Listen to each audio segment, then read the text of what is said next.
I don't think that social media in itself is the culprit here.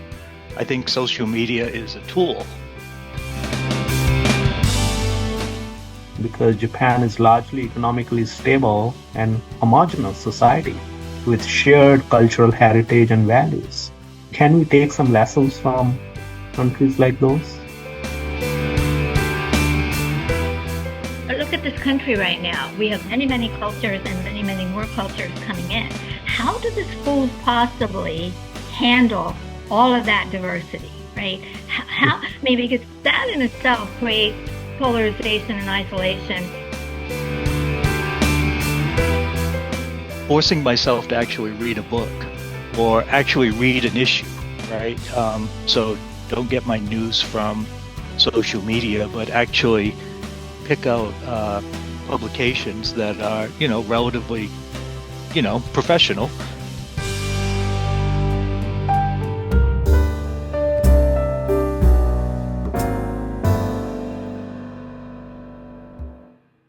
It's not a hidden thing that we are living in a polarized society. It has reached the dangerous levels in many countries.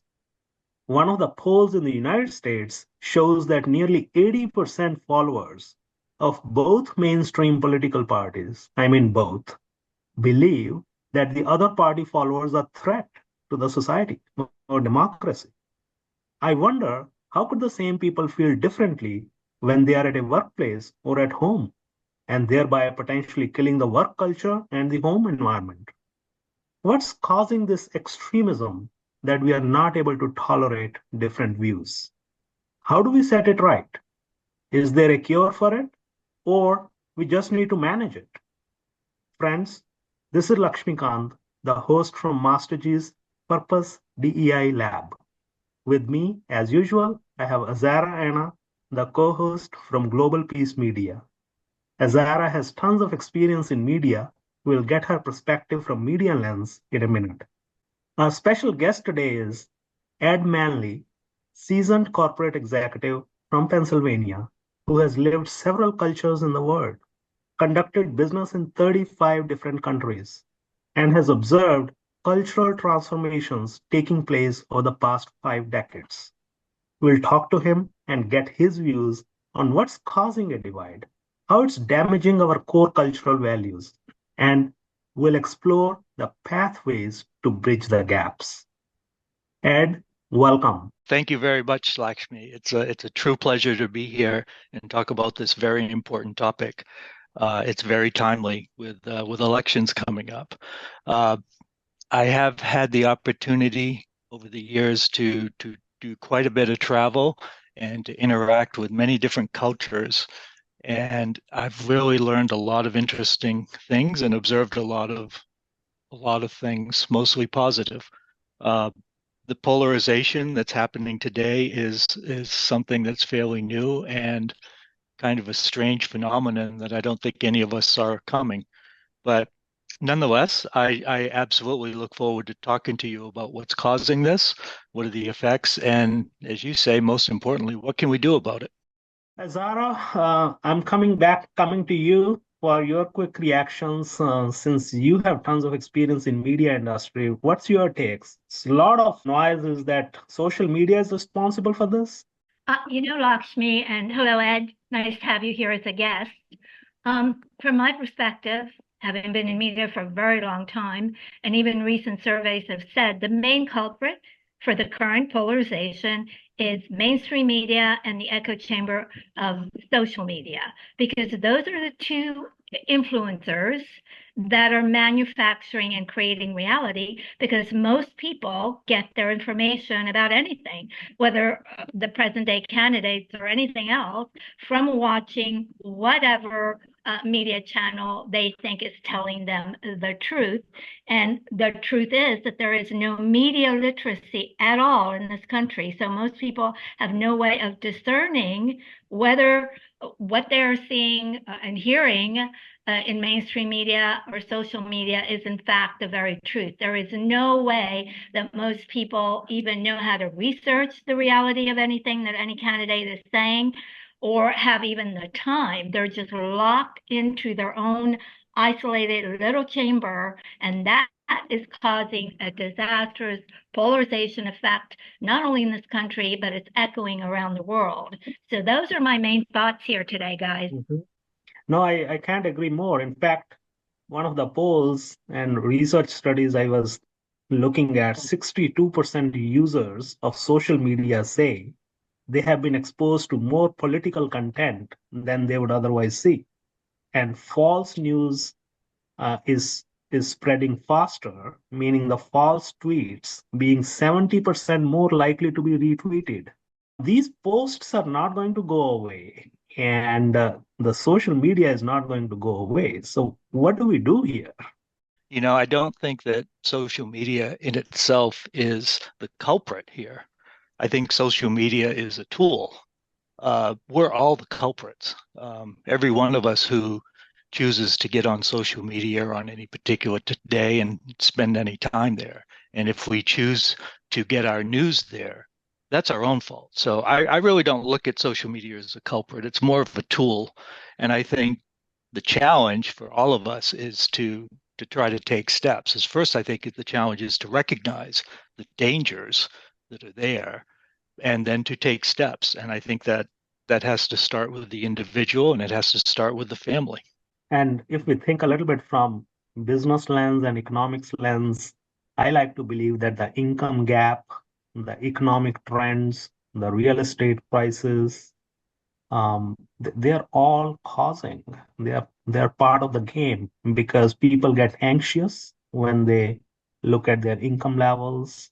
They have faced different challenges than the others, and sometimes I think the immigration, you know, as an immigrant, I like to suddenly try to match with people living in the countries like US. I have visited Japan recently, and I'm sure, Ed, you have made tremendous and number of visits to Japan. So thinking about Japan, of course, they have some societal issues, but the level of polarization, what I observed, was pretty low because Japan is largely economically stable and homogeneous society with shared cultural heritage and values.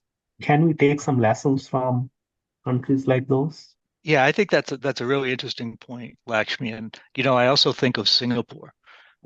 Singapore is perceived as a bit of a police state, but Singapore has some tremendously positive things, right? I mean, it's an excellent society in many ways. Everybody has access to things, and sure, democracy is if you will, a little bit limited compared to a place like the U.S. But there's so many upsides there. So I think there's a middle ground somewhere, and there are learnings from places like Japan and Singapore that are not perfect. They're definitely not perfect, but Mhm. there's a lot of upside there to learn from. I like to talk about the effects of polarization uh, in past societies and what we can learn from that. Because if we're going to talk about democracy and inequality, if we look back at the empires that have fallen, we can look at the empire, the Greeks, the Romans, you name it. I mean, in Greece, it was the aristocratic class that was in control and had all of the gains, and then you had the rest of the population that was living dirt poor. And so that fragmented that society, and the Greek Empire failed. I can also look at the Roman Empire, where you had the Roman republic against what was the lower class. They wanted democracy. And sure enough, the polarization led to complete fragmentation of society, where the Visigoths came down from the north and completely conquered that society. So polarization has dire consequences. And I see here in America that we are slowly but surely heading into that abyss if we do not change course. Yeah. And Azara, you and I talked a little bit about cultural crisis in the previous podcast and got tremendous feedback about how we were thinking about culture. And I think culture is such a thing, and part of it is the respecting elders and family unit, familial values we talked about. Um, I think universally these values are recognized as strong cultural values. And to me, this polarization is killing those cultural values. It has tremendous impact on how we respect each other when we do not want to listen.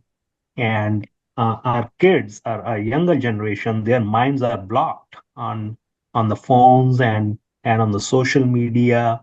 Their creativity is getting killed. The innovation. Where will get the innovation? Are we going to be dependent on the historical data that Gen AI and other tools will produce? What is going to happen with the creativity and the culture in our younger generation? Well, I can see what's happening out there right now with the lack of creativity. If most people, most younger people, and even your educational system is now complaining with many, many, many teachers saying that they cannot even control the classroom or teach anything because the students' heads are right into their cell phones. And there's a huge crisis in the schools where the teachers want to do away with the cell phones in the classroom during those hours, but the students are rebelling. So, I mean, what does that tell you? That, people are so locked into the social media that they don't want to get out of it or do anything creatively on their own. And I think that is a huge crisis that most people are not aware of or even dealing with. Yeah, I agree with you, Azara. And I wanted to mention that from my experiences and my travels in many different cultures is respect, as Lakshmi said, is absolutely the most important thing. And listening, being a good listener. And it doesn't have to be international cultures. This could be, as you're saying, even in the classroom, the interaction between a student and a teacher, or it could be a business environment, or it could be like my scenario of going to a country you've never been into, and how do you build relationships, and you do that. It all starts with respect and being a good listener, and not just hearing, but actually hearing what someone is saying and what the point they're trying to get across. And I think if you build that relationship with someone, everything else comes a lot easier. Totally agree, Ed. But what I see is the permissiveness in the society right now that almost anything goes, right? The question of discipline back to the schools again and the families, right?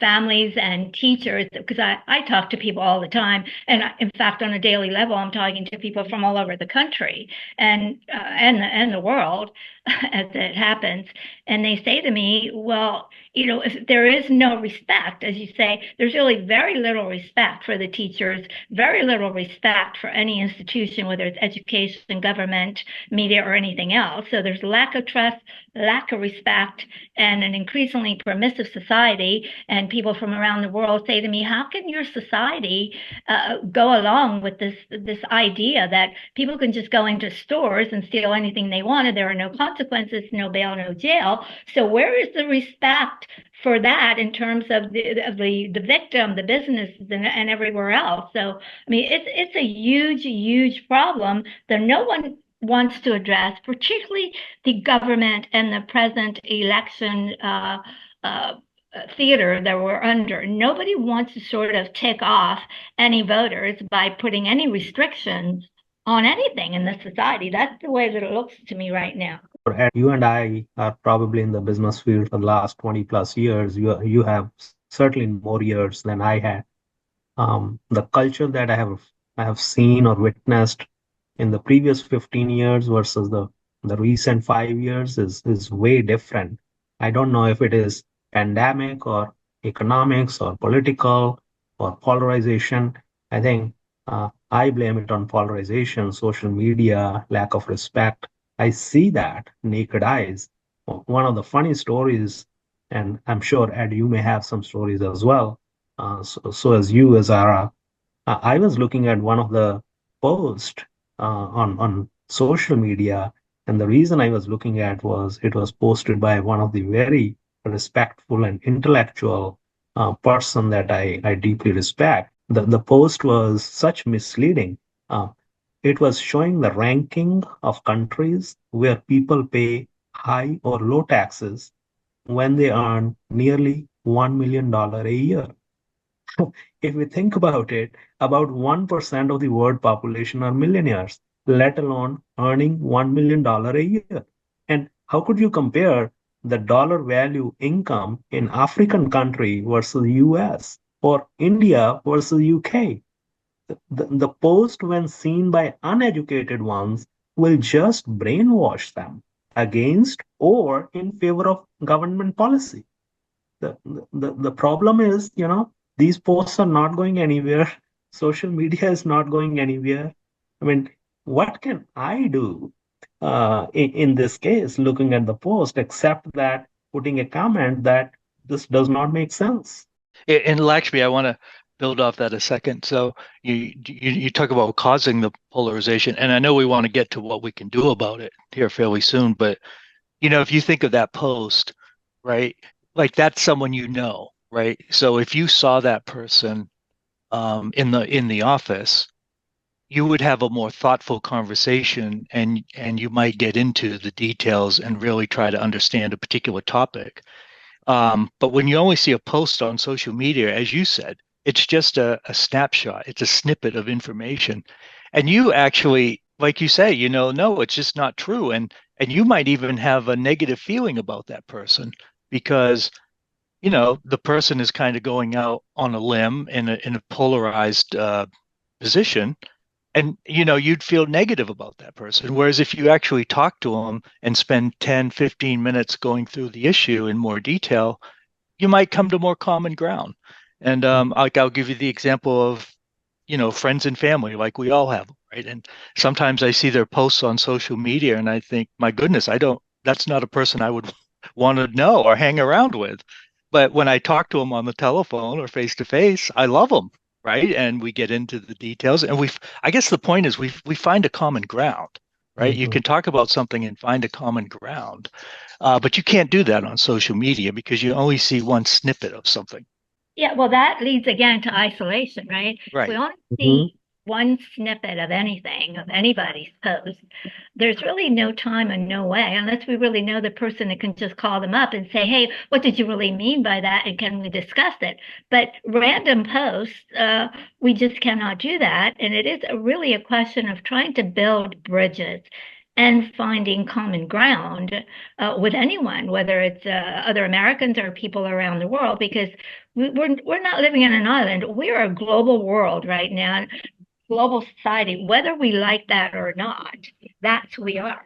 And if we increasingly stay in our isolated little bubble because we don't like this one or we don't like the other one because they go with one candidate, referring to current times, oh, that one is bad, that one is evil, whatever. We have all of these labels, and we're just not going to deal with you. I mean, I have friends that are all over the spectrum politically, and even family members. And I always try to find some common ground of asking them, well, what is it that you like about this person and their policies? And more often than not, Lakshmi and Ed, they cannot tell me these candidates' policies. They just go back to whatever they have heard either on social media or mainstream media. And that is the failure of what I call the lack of media literacy of anyone, anywhere Mhm. at all in this country.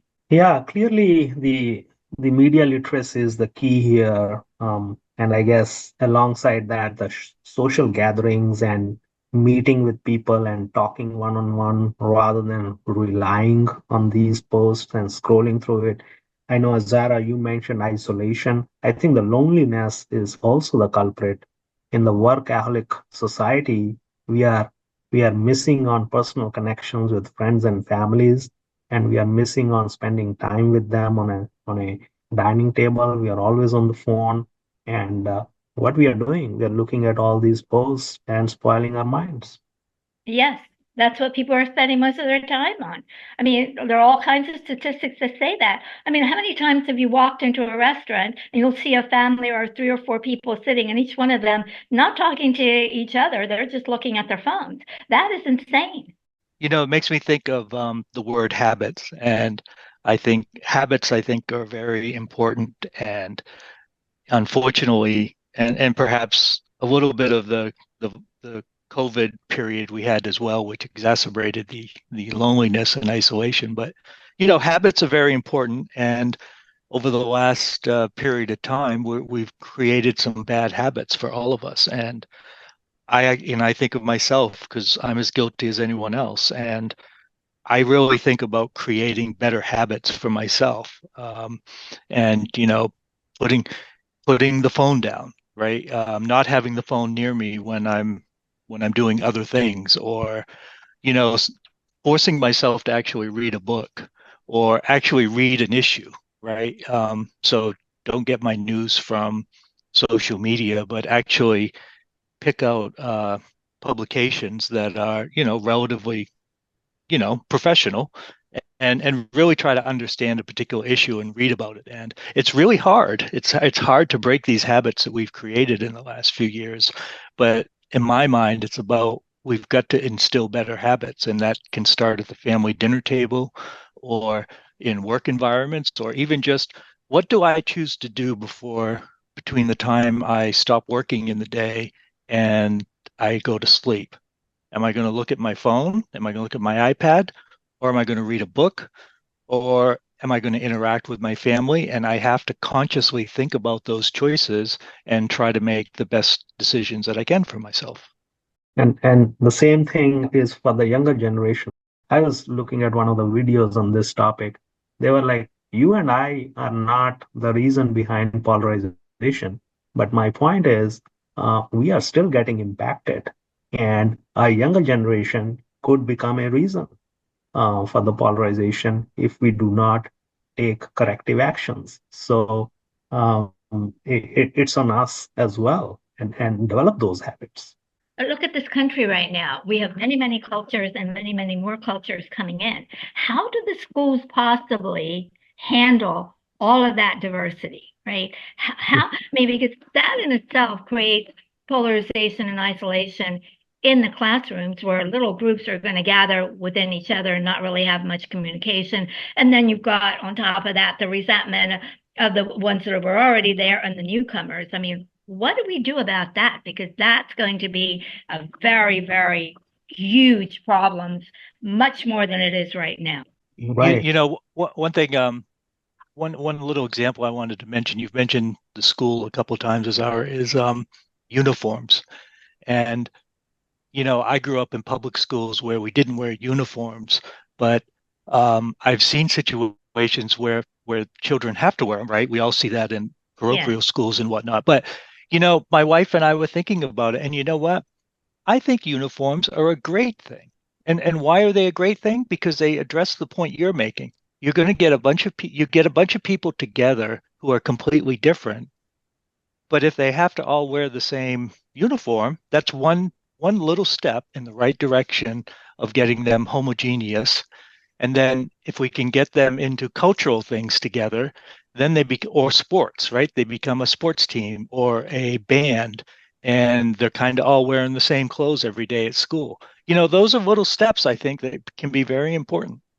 Totally agree. And another step is the requirement of speaking English. I'm not from this country originally. I had to learn English. I was slammed right into school. No one said to me, "Oh, Azara, we have an Italian tutor for you because you only speak Italian."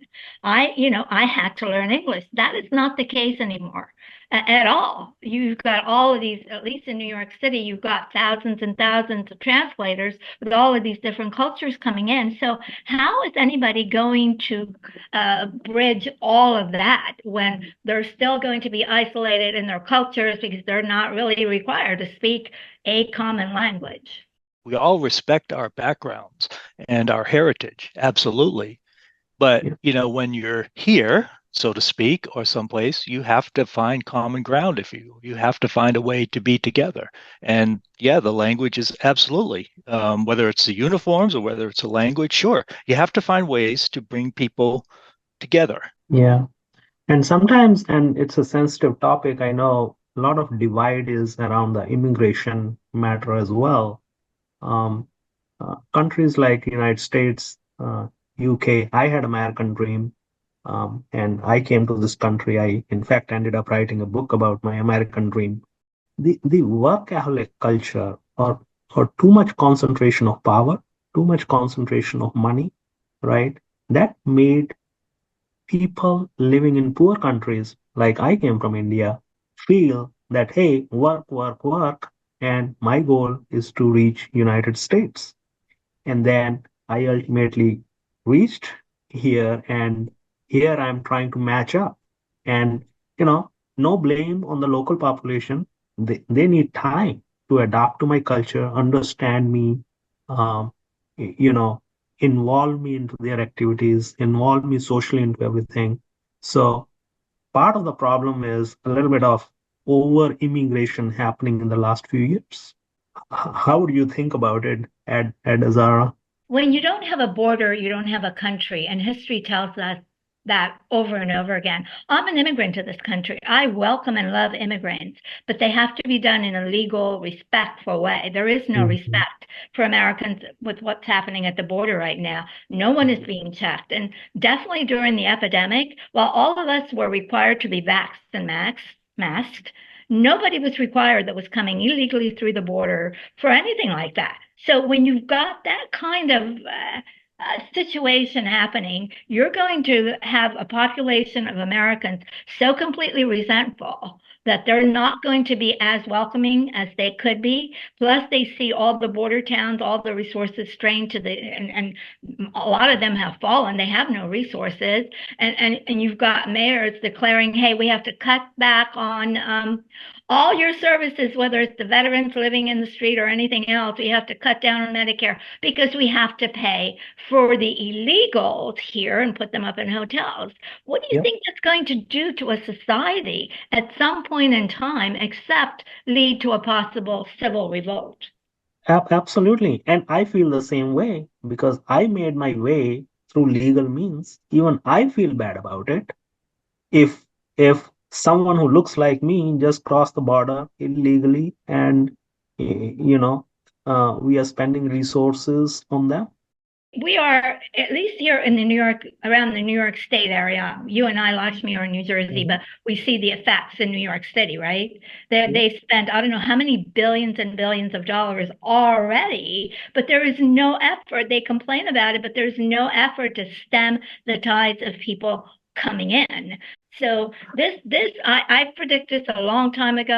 I've been a guest on many shows, and I predicted several years back that the number one issue sooner or later in America would be this issue of illegal immigration and how it is impacting every level of society and fostering and enhancing polarization and isolation even more. So I know we are almost at the bottom of the hour, about 30 minutes here. What would you do differently from now on to manage this polarization? Again, I really focus on the word habits, and I think it starts with the individual, and I think creating better habits for myself and more focus on my family and my community, and really trying to find common ground in Mhm. every interaction that I have with people, and kindness is another important word, right? And Mhm. respect, and those are things that I have to force myself to do and to focus on in all my interactions. And I think the more we can build better habits amongst ourselves and learn to have thoughtful conversations with our friends and neighbors, it was I'll be a better person if I learn to do that. Mhm. Zara? I totally agree with Ed's points. Absolutely respect, kindness, the ability to listen, as opposed to just randomly responding very quickly without thinking to anyone's point of view that might be different from yours. Absolutely key here. And the understanding and the willingness to actually research the reality around you, to not just swallow wholesale what is being told to you, either by mainstream media or social media. Please be more creative, and please really respect yourself in terms of respect yourself so that you really understand and not just react to whatever it is that's going around all around you. So that's what I would like to leave the audience with at this point in time. Yeah, otherwise, we hear all the time the boycotts and the protests and the strikes. We are not far when somebody will rise and say no to social media. Just one black day, one day everyone is shut down. Could be a great message to the to the politicians, to the business, to the countries at large, and to the people, that people care about it, and they have taken a right step.